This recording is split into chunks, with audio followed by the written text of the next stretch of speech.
আরে পাপা ওঠো ওঠো ওঠো, আজকে তো ফাদার্স ডে। আজকে তো ফাদার্স ডে। Father's day? হ্যাঁ, এই নাও গাড়ির চাবি। গাড়ির চাবি? হ্যাঁ।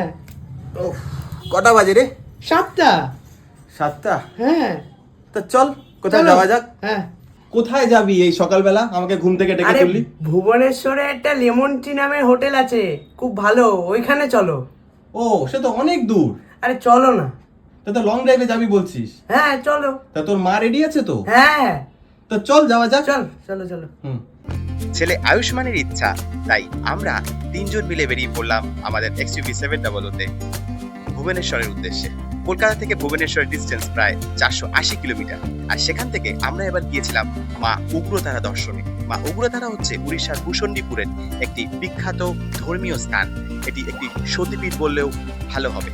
এই সুন্দর মন্দিরটি আমি আগেও দর্শন করেছি।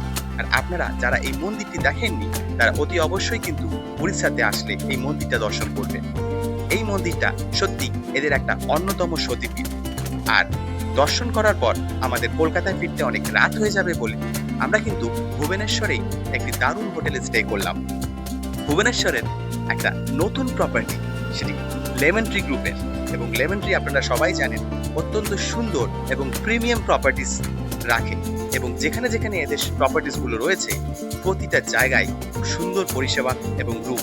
আমাদের রুমগুলো কিন্তু খুব স্পেশিয়াস ছিল এবং নিট অ্যান্ড ক্লিন। যেহেতু এটা একটা নতুন প্রপার্টি তাই এখানে থাকতে আমাদের কোনো অসুবিধা হয়নি। খুব সুন্দর পরিষেবা এদের কাছ থেকে আমরা পেয়েছি। আর সত্যি আপনারাও চাইলে কিন্তু এক রাত এখানে থেকে যেতেই পারেন। পরের দিন সকালে আমাদের জন্য ছিল দারুণ বাফেট ব্রেকফাস্টের আয়োজন। আর হ্যাঁ, এটা যেহেতু নতুন একটি হোটেল এবং এখানকার পরিষেবা কিন্তু সত্যি অনবদ্য। এবং বাফেট ব্রেকফাস্টে কিন্তু অনেক রকম মেনু ছিল যা আমরা খেয়ে সত্যি শেষ করে উঠতে পারিনি। হ্যাঁ, আর আপনারা চাইলে এখানে এসে এক রাত কাটিয়ে অবশ্যই এদের বাফেট ব্রেকফাস্টটা এনজয় করে যাবেন। আর কলকাতা ফেরার সময় আমরা এই হোটেলটা স্টে করেছিলাম। আমাদের কাছে অনেক অপশন থাকলেও আমাদের মনে হয়েছে লেমন ট্রি এটি নতুন প্রপার্টি এবং এখানেই থাকা যায়। তো তাই আমরা এই প্রপার্টিতে খুব সুন্দর এনজয় করেছি। এবং পরের দিন আমরা কটকের উদ্দেশ্যে রওনা দিলাম। কটক থেকে কলকাতা প্রায় আমাদের 7 থেকে 8 ঘন্টা লেগে যায় এবং একটা সুন্দর জার্নি এখানেই শেষ হলো। হ্যাঁ, আয়ুষ্মানকে অনেক ধন্যবাদ। আর ফাদার্স ডের জন্য এটা ওর কাছে একটা গিফট। তা আপনারা ভালো থাকবেন। ধন্যবাদ।